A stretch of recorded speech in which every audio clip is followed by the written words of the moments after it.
सहायक आचार्य परीक्षा रिजल्ट पर लगी रोक के खिलाफ सुप्रीम कोर्ट जाएगी झारखंड सरकार।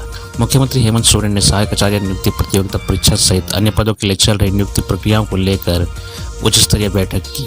बैठक में मुख्यमंत्री को स्कूली शिक्षा एवं साक्षरता सचिव ने बताया कि सुप्रीम कोर्ट ने सहायक आचार्य प्रतियोगिता परीक्षा के सिर्फ रिजल्ट प्रकाशन पर रोक लगाई है। परीक्षा के आयोजन को लेकर कोई रोक नहीं है। उन्होंने कहा कि सहायक आचार्य प्रतियोगिता परीक्षा की रिजल्ट प्रकाशन पर लगी रोक को हटाने के लिए सर्वोच्च न्यायालय में याचिका दायर करेगी। झारखंड कर्मचारी चयन आयोग ने अध्यक्ष ने कहा कि विभिन्न पदों के लिए ली जाने वाली प्रतियोगिता परीक्षाएं पूर्व निर्धारित तिथियों के अनुसार होगी। उन्होंने कहा कि आयोग पूर्व में ही विभिन्न प्रतियोगिता परीक्षाओं के आयोजन की तिथि घोषित कर चुका है। ऐसे में पूर्व निर्धारित तारीखों के अनुरूप विभिन्न प्रतियोगिता परीक्षाओं के आयोजन से संबंधित तैयारियां पूरी की जा रही है।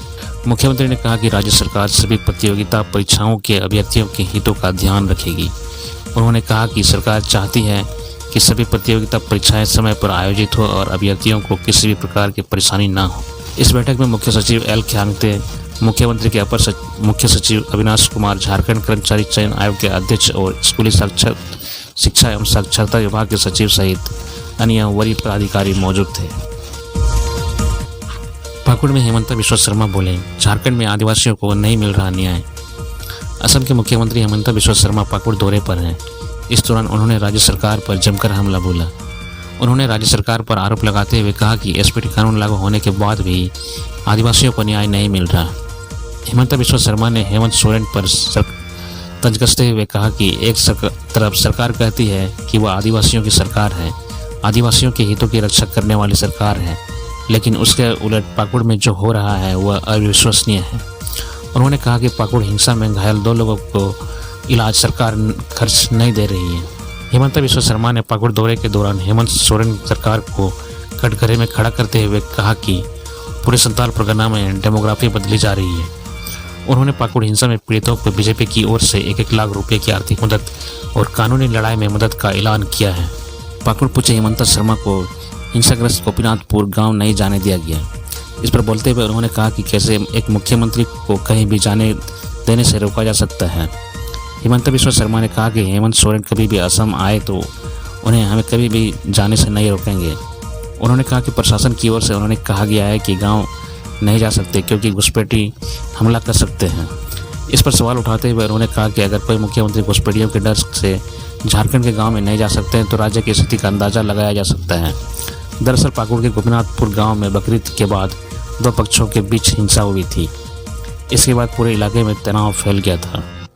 बीजेपी ने आरोप लगाया था कि बांग्लादेशी घुसपैठियों ने आदिवासी समुदाय पर हमला किया था, जिसके बाद इस मुद्दे को लेकर सदन से लेकर सड़क तक राजनीति गर्मा गई थी। 45 मिलीमीटर की बारिश से राजधानी रांची के कई घरों व दुकानों में घुसा पानी, सड़कें बनी तालाब। राजधानी रांची में बुधवार की दोपहर जमकर बारिश हुई। करीब 1.5 घंटे की बारिश से शहर के कई निचले इलाकों में पानी भर गया। कई सड़कों पर जलजमाव हो गया। वहीं कई घरों व दुकानों में भी नालियों का गंदा पानी घुस गया। इससे लोगों को काफ़ी परेशानी हुई। लोग देर शाम तक घरों से पानी निकालने में लगे रहे। क्या तो कि रांची में बुधवार को 45 मिलीमीटर बारिश हुई। इधर कांके स्थित न्यू पुलिस लाइन क्वार्टर के परिसर में भी पानी जमा हो गया था, जिसे पंप सेट लगाकर निकाला गया। वहीं पंडरा मुख्य मार्ग पर बाढ़ जैसी स्थिति बनी। सबसे खराब स्थिति पंडरा के पेंसिल नगर, इंद्रपुरी, आजपुरी, न्यू नगर, बांधगाड़ा, दीपाटोली, लक्ष्मी नगर, हल्दर प्रेस गली, अपर बाजार, नवाटोली, लोअर चुटिया, धोबीघाट, बदमान कंपाउंड, विद्यानगर, गंगानगर, विकास नगर, मधुगम आदि मोहल्ले की हो रही। इन मोहल्ले में पानी भरने से लोगों को आने जाने में काफ़ी परेशानी हुई।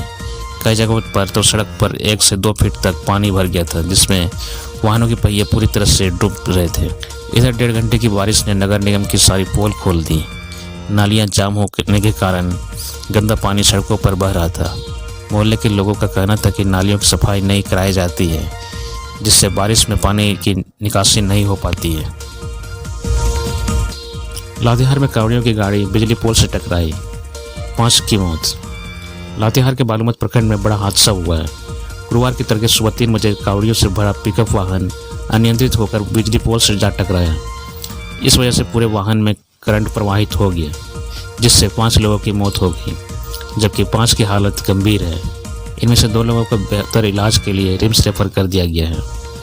मृतकों की पहचान रंगेली कुमारी, अंजलि कुमारी, सविता देवी, शांति देवी और वाहन चालक दिलीप उरांव के रूप में हुई है।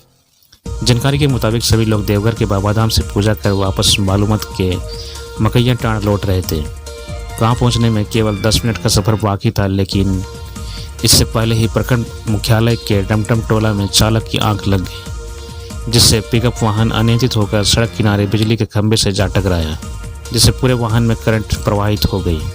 करंट से झुलसने की वजह से 5 लोगों की मौत घटनास्थल पर ही हो गई, जबकि 5 गंभीर रूप से घायल हैं। घायलों में हनीश यादव, चरकू यादव, हरिनंदन यादव, परमेश्वर यादव, रीना कुमारी शामिल हैं। घटना के बाद इलाके में चीख पुकार मच गई। लोगों की चीखने की आवाज़ सुनकर ग्रामीण बाहर आए। इसके बाद बिजली काट कर राहत काज में जुट गए। आनंद फानंद में सभी को सामुदायिक स्वास्थ्य केंद्र में इलाज के लिए भर्ती कराया गया, जहां से प्राथमिक उपचार के बाद 2 लोगों को रिम्स रेफर कर दिया गया। झारखंड के मंत्री इरफान अंसारी की माता का निधन। झारखंड ग्रामीण विकास मंत्री डॉक्टर इरफान अंसारी की माता सांसद फुरकान अंसारी की धर्मपत्नी मुस्तरिया खातून का निधन हो गया है।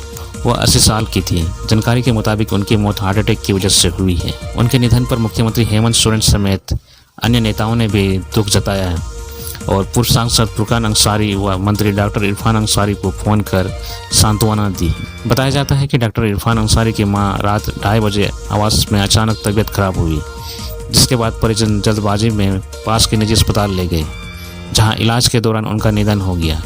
उनके निधन की खबर सुनकर उनके आवास पर शुभचिंतकों व समर्थकों का जमावड़ा लग गया। मुस्तरी खातून शहर के उर्दू कन्या मध्य विद्यालय की प्राध्यापिका रह चुकी थी। अपनी माताजी के निधन की खबर सुनते ही उनके पुत्र मंत्री डॉक्टर इरफान अंसारी इमरान अंसारी के साथ उनकी दोनों बेटियां भी रांची से सुबह मधुपुर पहुंचे। मुख्यमंत्री हेमंत सोरेन समेत अन्य नेताओं ने पूर्व सांसद फुरकान अंसारी व मंत्री डॉक्टर इरफान को फोन कर सांत्वना दी। उनका अंतिम संस्कार गुरुवार को शाम को ही लखनऊ कब्रिस्तान में किया जाएगा। झारखंड विधानसभा अध्यक्ष ने 18 विधायकों को किया सदन से निलंबित। झारखंड विधानसभा अध्यक्ष रविन्द्रनाथ महतो ने भाजपा के 18 विधायकों को निलंबित कर दिया। उन्होंने ये कार्रवाई विधायक सुदीव्य कुमार सोनू के प्रस्ताव पर की। स्पीकर ने नियमावली 299 और 310 का जिक्र करते हुए कहा कि मैं इसके लिए निर्णय लेने के लिए स्वतंत्र हूँ और ये हमारा विशेषाधिकार है। जिसके बाद उन्होंने विपक्ष के 18 विधायकों को सस्पेंड करने का फैसला सुनाया। स्पीकर की इस कार्रवाई के बाद अमर कुमार बावरी ने इसे लोकतंत्र की हत्या बताया है। दरअसल बुधवार रात से ही भाजपा के विधायक नौकरी बेरोजगारी भत्ता पर सरकार के जवाब को लेकर विधानसभा परिसर में ही रुक गए। इसके बाद गुरुवार सुबह जैसे ही सदन की कार्यवाही शुरू हुई तो गिरिडीह से विधायक सुदीव्य कुमार सोनू ने कई विधायकों का नाम लेकर स्पीकर से कार्रवाई की मांग की, जिसके बाद स्पीकर ने विपक्ष के कई नेताओं का नाम लेकर उनका आचरण सदन के अनुरूप नहीं बताते हुए निलंबित कर दिया। 18 विधायकों पर निलंबन होने के बाद नेता प्रतिपक्ष अमर कुमार बावरी ने कहा कि आज लोकतंत्र की हत्या दिन दहाड़े स्पीकर ने कर दी है। बिना किसी दोष के स्पीकर ने जो रवैया अपनाया है उससे पता चलता है कि सरकार निरंकुश हो चुकी है। सुदीव्य कुमार सोनू के कहने पर इस तरह हमें सस्पेंड कर दिया गया है। आज पूरे भारत के इतिहास में पहली बार 18 विधायकों को सस्पेंड किया गया है। जिन चुनावी वादों पर सरकार सत्ता में आई थी आज उसका कोई हिसाब किताब नहीं है। स्पीकर ने जो हमारे अधिकार को छीना है, कांग्रेस ने पहले इमरजेंसी लगाई थी। आज कांग्रेस जेएमएम ने मिलकर अघोषित इमरजेंसी लागू की है। पेरिस ओलंपिक में भारत को तीसरा मेडल। पेरिस ओलंपिक में भारत को तीसरा मेडल मिला है। 50 मीटर राइफल 3 पोजिशनिंग की मेंस कैटेगरी में शूटर स्वप्निल कुसाले ने ब्रॉन्ज मेडल जीता। स्वप्निल ने कुल 451.4 अंक हासिल किए। खास बात यह है कि इस बार के ओलंपिक में अब तक तीनों मेडल शूटिंग इवेंट्स में ही मिले हैं। स्वप्निल कुसाले 2015 में कुवैत में हुई एशियन शूटिंग चैंपियनशिप में 50 मीटर राइफल फ्रॉन 3 इवेंट में गोल्ड मेडल जीत चुके हैं। उन्होंने 59वें नेशनल शूटिंग चैंपियनशिप में गगन नारंग और चैन सिंह जैसे शूटर्स को हरा चुके हैं। स्वप्निल कुसाले ने 2015 में कुवैत में हुई एशियन शूटिंग चैंपियनशिप में 50 मीटर राइफल फ्रॉन 3 इवेंट में गोल्ड मेडल जीता था। इसके अलावा वे तुगलकाबाद में 59वें नेशनल शूटिंग चैंपियनशिप में गगन नारंग और चैन सिंह जैसे बड़े शूटरों को हराकर जीत हासिल कर चुके हैं। स्वप्निल महाराष्ट्र के पुणे में जन्मे 28 साल के स्वप्निल 2012 से इंटरनेशनल शूटिंग इवेंट्स में हिस्सा ले रहे हैं। ओलंपिक 2024 में डेब्यू किया है। पहले ही ओलंपिक में स्वप्निल ने ब्रॉन्ज मेडल जीता है। झारखंड में अगले 3-4 दिनों तक हो सकती है भारी बारिश। झारखंड में साइक्लोनिक सर्कुलेशन के कारण अगले 3-4 दिनों तक राज्य के कई हिस्सों में भारी बारिश हो सकती है। मौसम केंद्र ने गुमला और सिमडेगा जिले में कुछ स्थानों पर गुरुवार को मूसलाधार बारिश का अनुमान जताया है। मौसम विभाग ने भारी बारिश को लेकर ऑरेंज अलर्ट जारी किया है। वहीं कोल्हान के जिलों में कहीं भी भारी बारिश हो सकती है। इसको लेकर येलो अलर्ट जारी किया गया है। संथाल परगना में भी कई स्थानों पर भारी बारिश का अनुमान है। मौसम केंद्र ने पूर्वानुमान किया है कि राज्य के अन्य जिलों में मौसम सामान्य रहेगा, कहीं कहीं हल्की बारिश हो सकती है। 3 जुलाई को खूंटी, गुमला, सिमडेगा, पश्चिम सिंहभूम, गोड्डा, साहेबगंज, पाकुड़, दुमका में कई स्थानों पर भारी बारिश का अनुमान है। इसके बाद बारिश में कुछ कमी हो सकती है। राजधानी में बुधवार को जमकर बारिश हुई। कई इलाकों में जलजमाव की स्थिति बन गई। बुधवार की सुबह से मौसम का मिजाज बदला हुआ था। दिन भर रुक रुक कर बारिश होती रही। कभी तेज तो कभी हल्की बारिश हुई। मौसम केंद्र ने 45 मिलीमीटर बारिश का रिकॉर्ड किया है। वहीं डाल्टनगंज में 84 मिलीमीटर बारिश हुई है। मानसून के सक्रिय होने का असर दिख रहा है। पिछले 24 घंटे में सबसे अधिक बरवाडी में करीब 106 मिलीमीटर बारिश हुई है। वहीं लातेहार में 100 मिलीमीटर, मनिका में 92, कांके में 80 तथा डुमरी व महावाड़ी में 80 मिलीमीटर की बारिश हुई है। झारखंड में पहली बार होगा मिस यूनिवर्स इंडिया प्रतियोगिता। झारखंड में मिस यूनिवर्स इंडिया का आयोजन होने वाला है। इस कार्यक्रम का आयोजन 2 और 3 अगस्त 2024 को पतरातू रिजॉर्ट में किया जा रहा है। आदिवासी बाहुल्य क्षेत्र में इस तरह का बड़ा आयोजन पहली बार होने जा रहा है।